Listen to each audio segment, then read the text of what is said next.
Hello, everyone. Hoping this finds you well.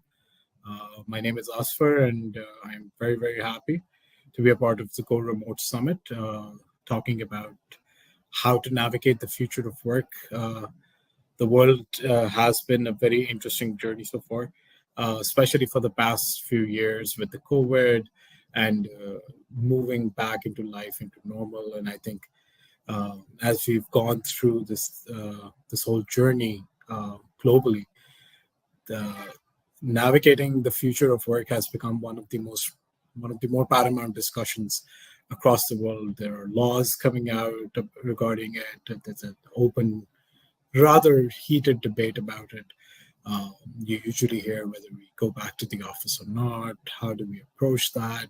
How do we manage resources? How do we manage productivity? So, when GoRemote gave me the chance to talk about navigating the future of work, I thought I'd just put in my 2 cents, and here we are. So, before we begin, just a little introduction. My name is Azfar.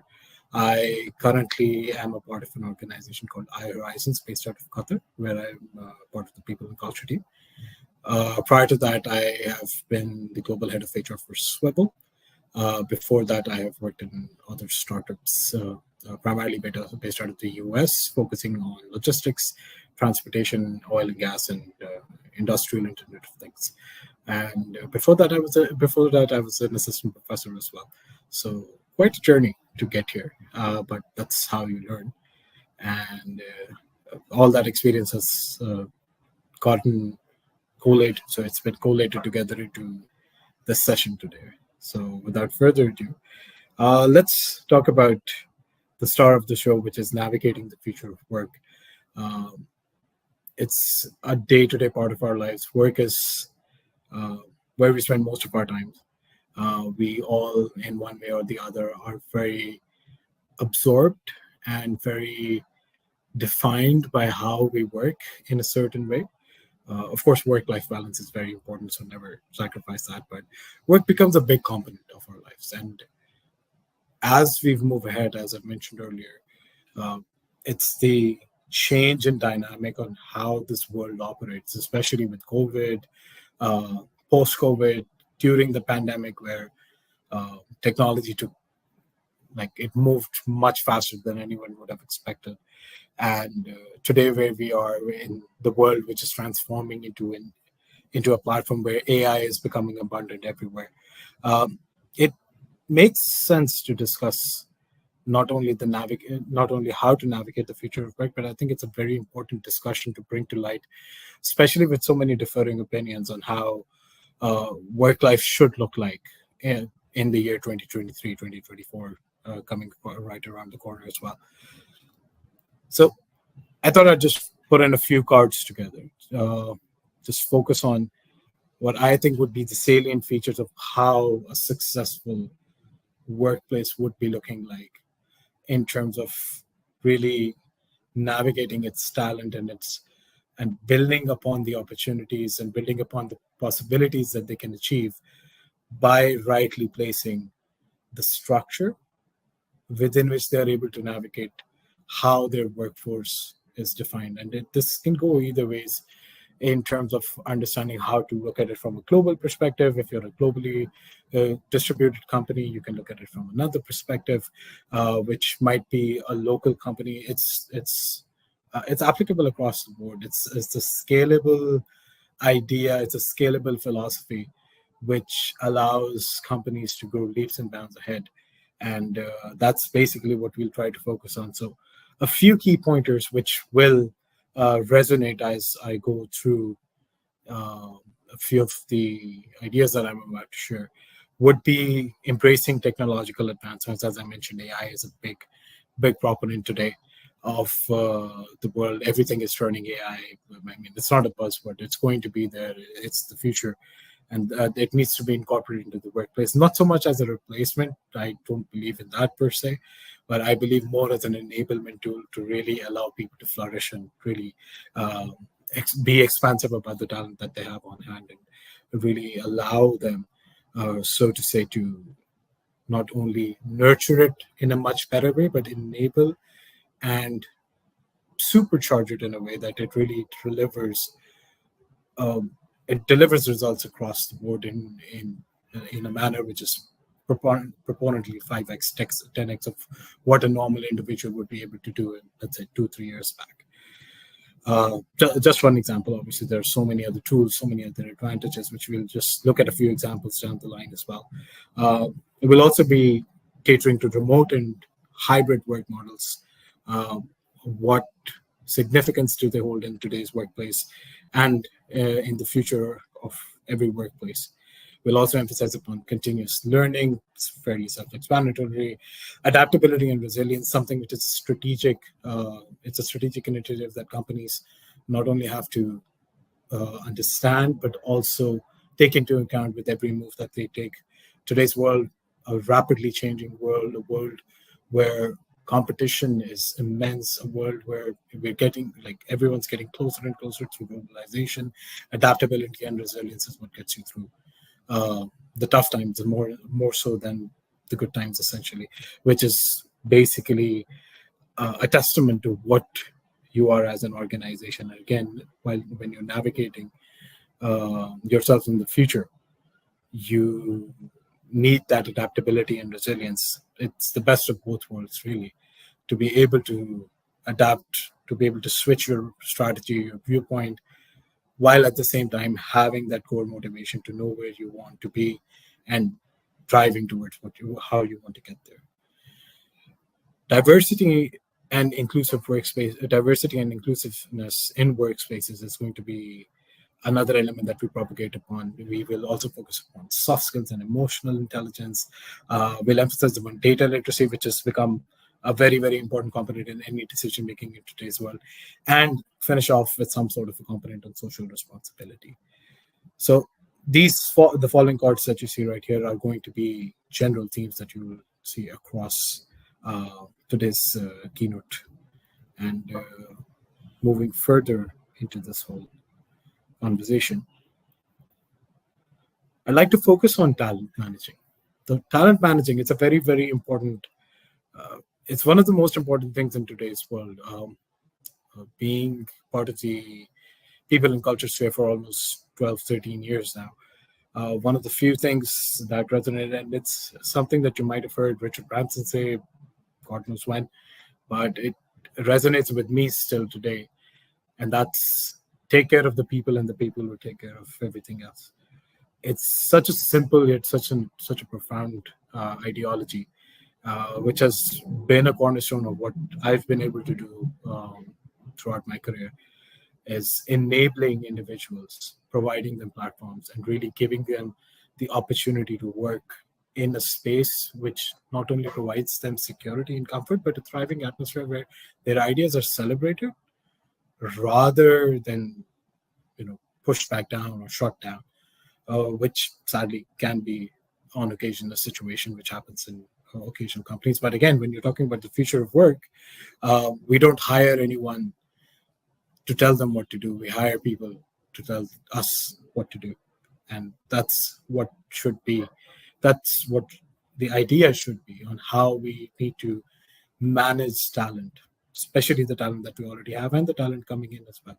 So fostering a positive culture is one of the most important things that you will always have. So culture is something which is it's something that everybody talks about. Culture is something that has become kind of a buzzword in the market these days. We have terms going around such as culture fits. We have terms going around as bar racing culture fit rounds. So many combinations. Our culture is the best. There are awards for culture. Everything's fine, but at the end of the day, you have to look at culture as to what it is. Essentially, any company will have a set of values. Those become the walls of a room, hypothetically speaking. So let's say there are 4 values, just for the ease of making sense of this. That's 4 walls of a particular room. And whatever happens inside those 4 walls is culture. So it's a melting pot of continuous ideas. It's a melting pot of new innovation, new setups. Think of it like we have people decorating that room. So the room remains the same. The values will always remain the same, but the decorations. So Asfer can come in and bring a painting. John can come in and put up a PlayStation. Uh, Somebody else can come in and put up like board games. Somebody else could be sitting in a corner reading somewhere. That atmosphere, that microcosm that gets built, and something that keeps getting new additions in, and certain editions be transitioned out as well. That's what culture is, and the idea is to make it so comfortable for all these different schools of thoughts, these different ideologies, these different approaches, to not only thrive within themselves, but also cross-functionally collaborate so that space becomes more and more attractive for anyone that moves in forward. And that space at the same time becomes a place where people want to stay. That for me is a positive culture. And that's something that we need to foster within the organizations from a financial perspective. If we want to look at it from the organization's perspective, an average replacement at this point in time includes costs such as 30% increment over the last individual. It also includes recruitment costs, platform costs, onboarding costs, and time that is spent bringing them up to speed, which affects your business. So a lot of companies out there just want to throw that out there. Focus on getting the people that you already have to stay with you. They want to stay with you. Let's build a culture that allows them to stay there. And how we can do that is by providing professional development opportunities, utilizing growth frameworks, for example, which allows an individual to understand the gap between where they want to be and where they currently are. And the company or the leadership can actually be enablers to allow that gap to finish. It's a big advantage to that. Providing work-life balance is a big advantage.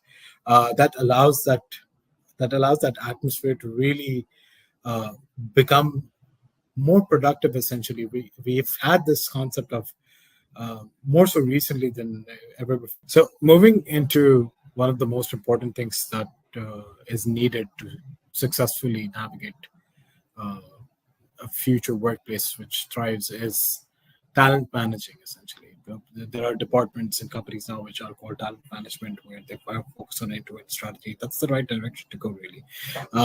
You need to also allow engagement within the team at the same time to come to a hold in a way that everyone feels part of the same goal, everyone feels part of the same vision and mission, driving towards the same prospect, even if they're working in different teams and even different locations if you're a globally distributed team.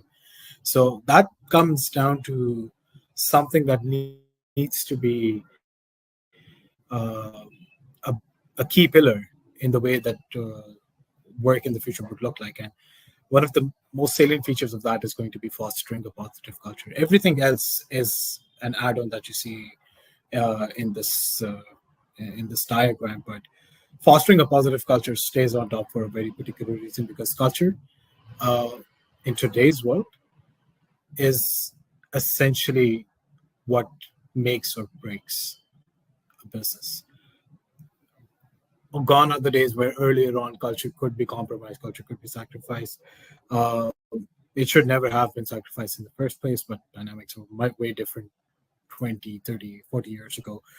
Coming to what we are today, number one, the generation, it's so much self-aware. It's so aware of what they want. It's not about the financials anymore. It's about learning. It's about growth. It's about how do you feel yourself as part of a community. That is very important. And culture, people think of culture as something which has become more of a buzzword. So there's a culture fair, there's names thrown around like let's do a culture ramp, etc., etc. Uh, let's just simplify all of that. We don't need to focus on culture and overcomplicate culture in a way. Take Let's take company X, for example. I don't mean Twitter, X Twitter, by the way. That's a little complicated. But let's take this company for the sake of it. We'll call it X. Um, X has, for simplicity's sake, 4 different values. Each of these values can be thought of as a wall. What do we come up with? We come up with a room, 4 different sides of the wall. That's our structure. That's our foundation. That's what a company is built upon, usually coming from the founders or the leadership. It is the essence of what a company is. It's the pillar of what a company is. You can call it the foundation of the institution per se. It can be called in that sense. Now, what happens is within those four different walls, when people start to come in, let's say Azfar walks in. Azfar's going to look at that room. He's going to put up a painting in the corner. Somebody else walks in. They're going to bring in a PlayStation. Somebody else walks in. They're going to bring in a set of books. Somebody else walks in. They bring in a diary full of travel stories. And then they start sharing it with everyone in the room. The idea is that there are differing opinions. We all come from different backgrounds, different ideologies, different experiences. But the success of a culture comes from when all of these different ideologies come together in a melting pot, which not only celebrates the differences, but allows those differences to become solutions to the problems that we're trying to solve and become a continuous learning environment, which allows us to cross-functionally operate together for the greater good. So that's what a culture should be like. And providing that culture in today's world is an absolute necessity, especially if you're talking about remote environments. It's difficult. It's much easier when you're talking about culture where people are present in an office building. It's better to propagate that because there's proximity. But doing it remotely, which is, again, where the future is heading, doing it remotely or doing it in a hybrid environment adds so much more nuance to it. So you've got communication channels which need to be top-notch. You've got to have an excellent engagement function. All of that just starts to come in together. And a few key aspects of that could be offering professional development service opportunities, essentially allowing individuals to identify, and we can do that through a growth framework. Shout out to my friend Omar Mekki, who I first got a chance to build that with. So a growth framework essentially allows you to build a mechanism which helps an individual understand where they are, where they want to get to, and how do they get there. A simpler example for any football fans out there, Cristiano Ronaldo, one of the best striker in the world. I would disagree with anyone who says Messi. New up-and-comer Erling Haaland, I believe Erling Haaland is his name.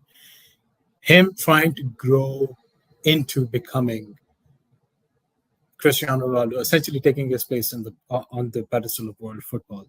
So he knows where he wants to get to. Now, how does he get there? A big factor is going to be his coach. Another big factor is going to be his team, his mentors. So many people come in, the health team. Everybody combines together. It's a collective effort to drive that forward and achieve that mission to make this individual who has so much potential the best striker in the world. The same thing comes down to what we can do here when we say offering professional development opportunities. Allow individuals through a platform, and again, I cite the growth framework, which we've had success with earlier on in organizations such as Swivel, and prior to that as well, where we were able to utilize the growth framework to exponentially increase autonomous growth within the organization. That allows you a much better retention strategy.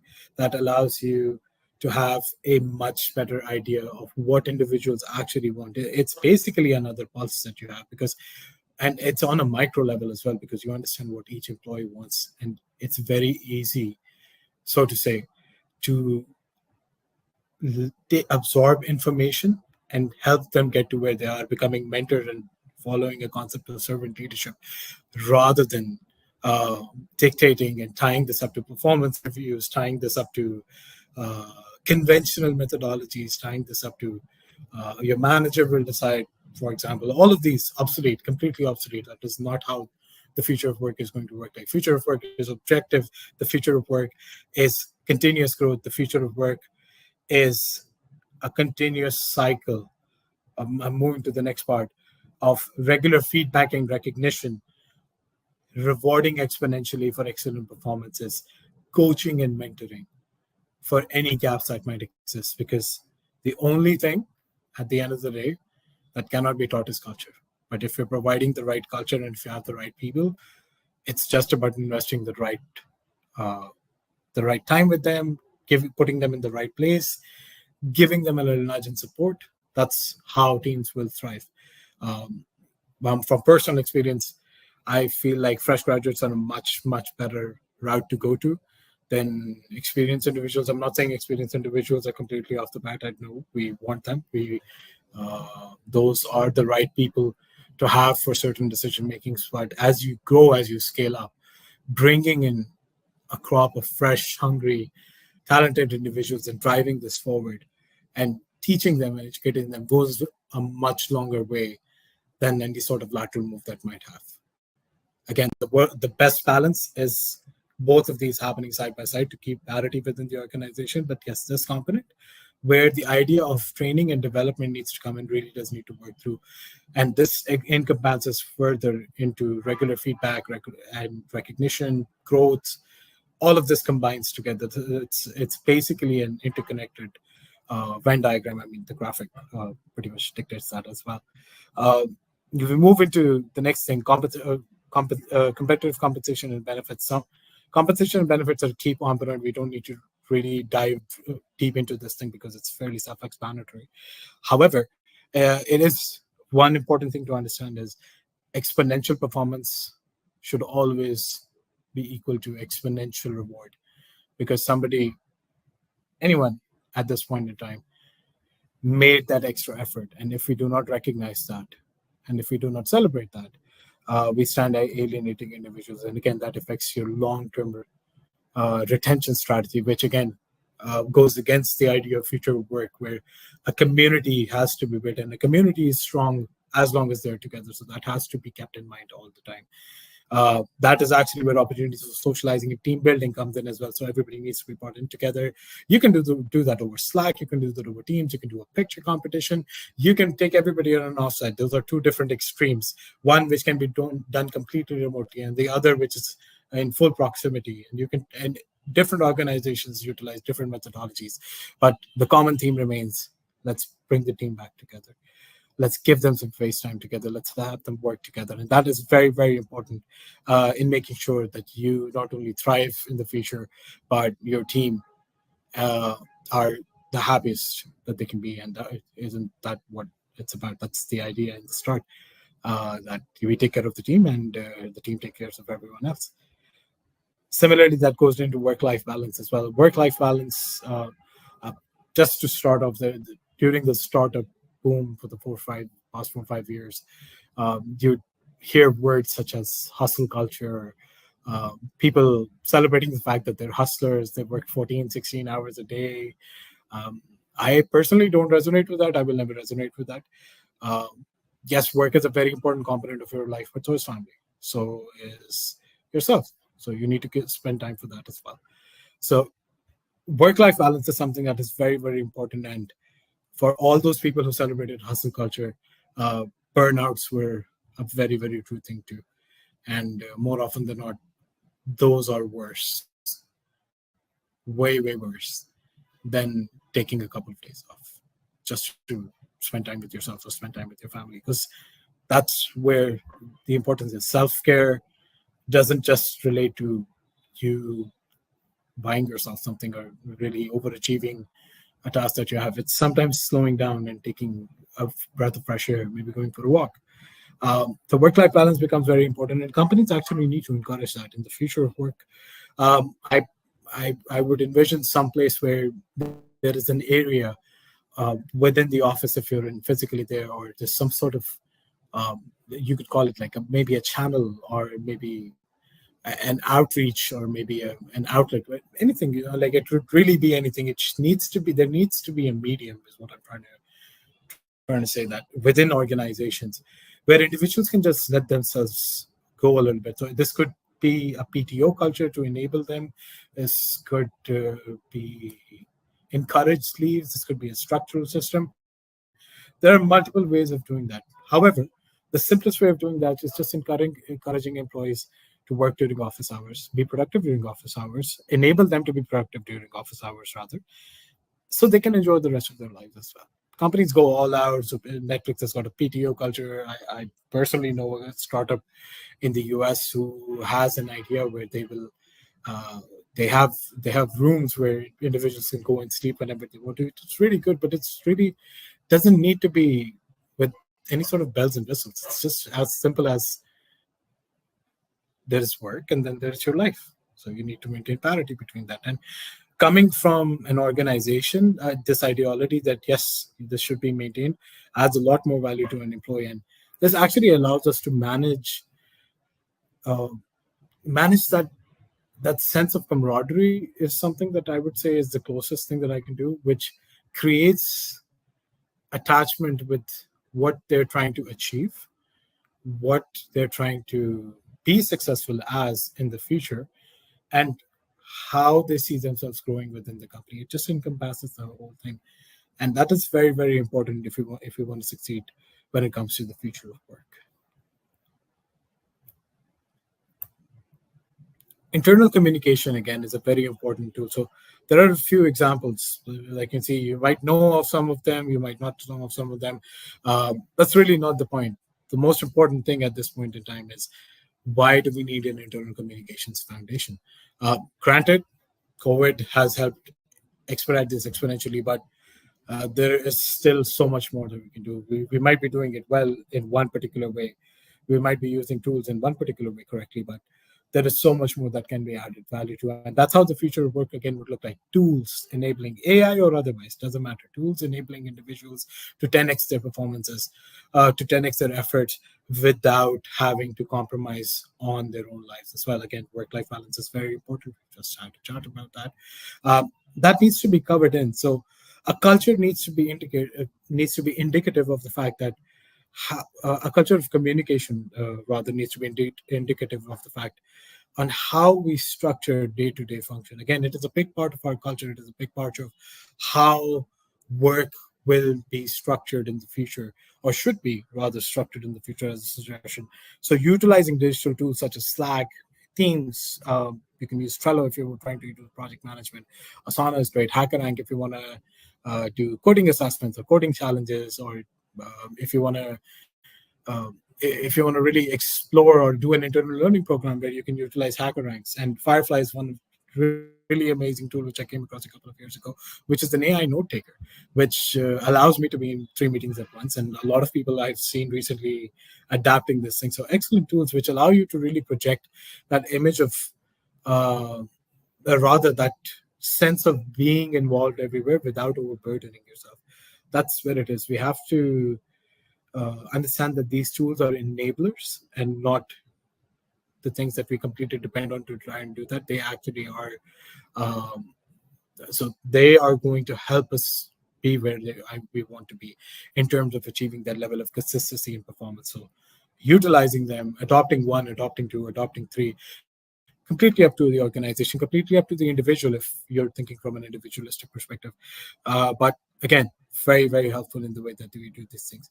Similarly, clear communication guidelines. This is something that companies, even the biggest companies around, the more like giants of the world, will feel that, I mean, they just let it go, don't they? Like it's something so minor. It's something so little, like, for example, tagging individuals in the right way, putting in the right amount, like doing refreshers, like just a values refresher or a policy refresher or a process refresher, having pre-vetted comms which go through.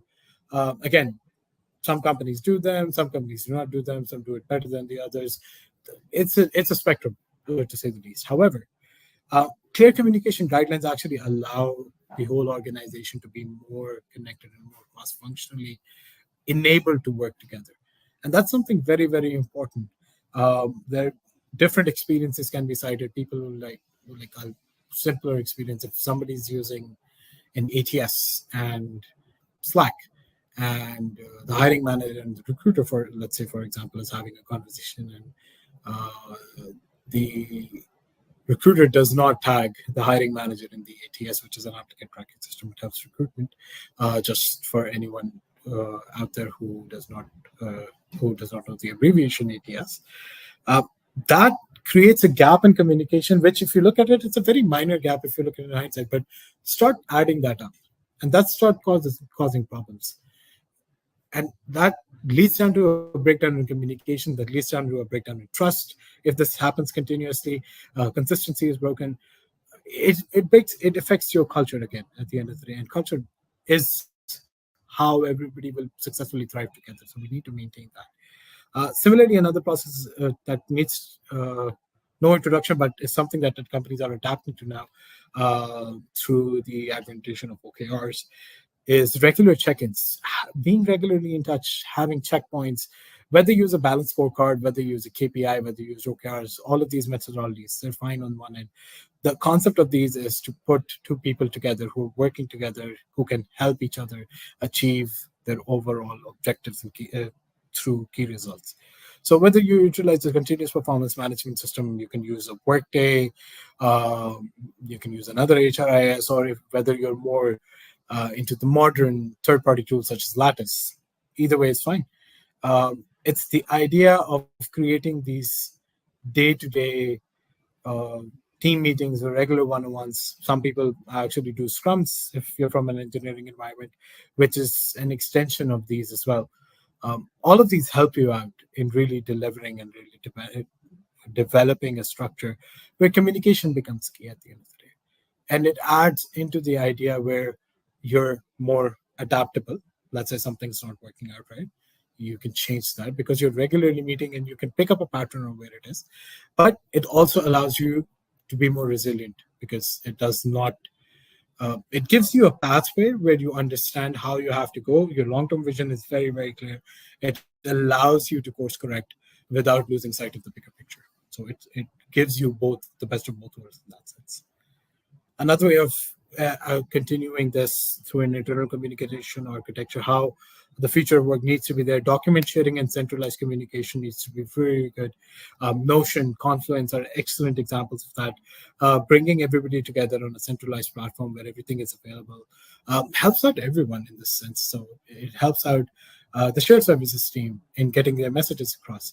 It helps somebody new coming in to have an understanding of where to look for if they need to find something. It just makes everyone's life easier. Again, it's about making sure the right culture stays because that's how you navigate the future of work.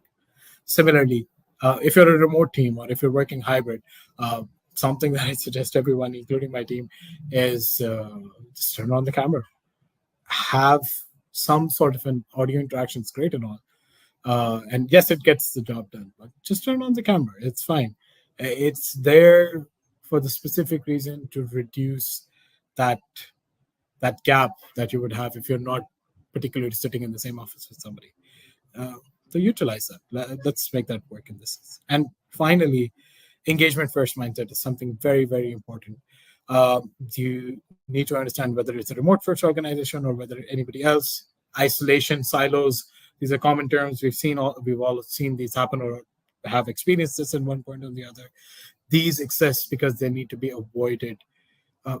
These exist because they need to be, they are propagated in a way that an individual feels alone in a way. So an individual could be very high performing and feel like they perform better by doing what they do best. That is also a direction that is not sustainable. That does not bode well for the future. Cross-functionally working together and building each other together is the way to go. And engagement allows that relationship to foster. That's how basically we can do that. And engagement could be very simple, just such as having a picture sharing competition. You could select a theme, you can share pictures, and everybody gets to talk about it. Everybody gets to know somebody a little better, even if they're sitting in the other corner of the world. It still happens. However, there are other ways of doing that as well. I remember one particular way that we increased engagement in one of our previous organizations was all of us would get together after the end of the day and we would play Among Us, which was quite a thing in the pandemic. And I think the people who came out of that would always have that special bond amongst themselves that this is what happened.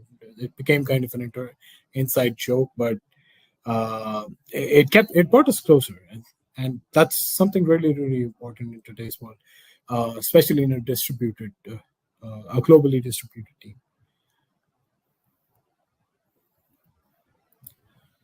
So coming back down to the same concept, all of this bounds down to culture, whether you're talking about internal communication architecture, whether you're talking about talent management, everything is about building the right culture. And there are different things that you can do to achieve all those things: mentoring and sponsorship programs, employee resource groups, diversity inclusion trainings, learning and development programs, employee feedback mechanisms, flexible work arrangements, and wellness programs. Just a few suggestions of what we've discussed earlier on. If we collate them, these are a few suggestions that you could do or you could try to implement to help you build this world which allows you to navigate the world that it is turning into, and navigate the future of your company, of your workforce, of your organization in that sense.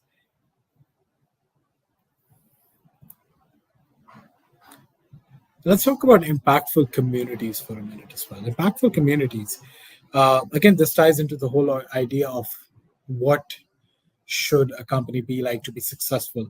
How do we navigate the future of work? How do we work towards building that architecture, that foundation, and building upon that culture, which allows you to develop on that? And communities, whether you're yourself a sense of community or building a combination of an internal external community, really creates together the impactfulness of having this start from founders, keeping an entrepreneurial mindset, and building a collaborative, supportive platform goes a long way. And this can be achieved through shared values, working with diversity, knowledge sharing, network opportunities. I mean, it's a common theme at the end of the day that all of these things coming together. It's not just one step or two step. It's a combination of all these steps that comes together to really allow companies to thrive. Build a network, build a network of mentors for your employees. Build a network of opportunities where the employees can give back to the community. All of these things, this is just one example. All of these initiatives allow us to build that sense of community with the external world and internally as well, which helps us navigate the future. Enables us, to build an organization that can face any challenges now or in the future. And the last thing I want to focus on is leadership interactions. How should the leadership interactions look like? I specifically want to focus here on the founders. You can also say the CEOs, C-levels, the director levels.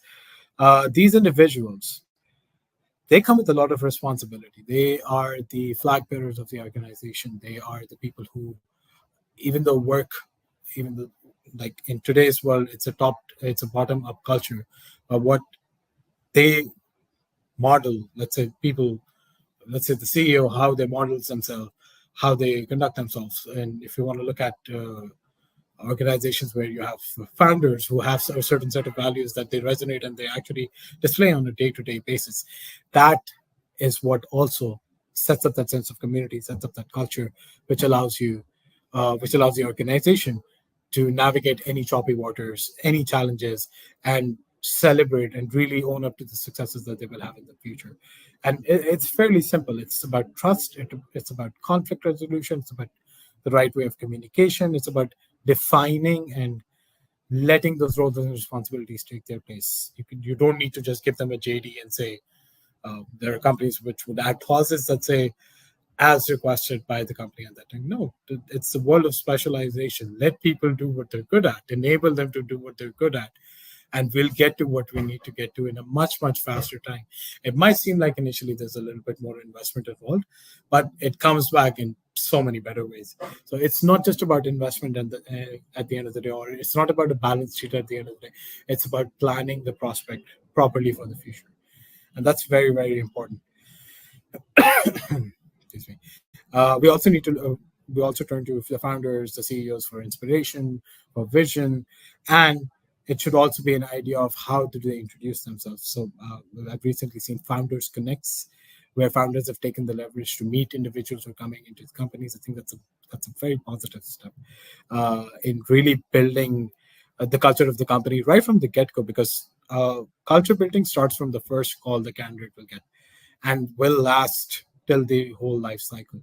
So combining introduction, vision, roles and responsibilities, communication, conflict resolution abilities, and trust allows you to create a mechanism which is very, very scalable, which is very, very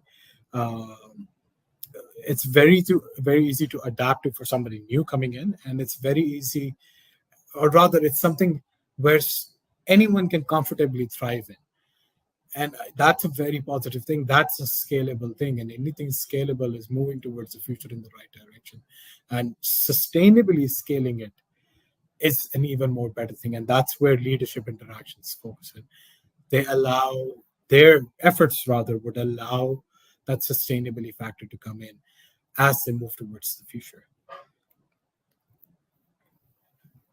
So with that all going through, it's at the end of the day when we talk about the idea of working remotely, when we talk about the idea of whether you're hybrid, whether you're in an office, all of these things, they are at the end of the day tools. They are at the end of the day opportunities rather for you to structure an organization and structure a culture which allows individuals to really work together properly in a way that it adds value to the organization and adds value to their lives as well. Today, gone are the days where compensation was the answer to things. Today, individuals look for growth. Today, individuals look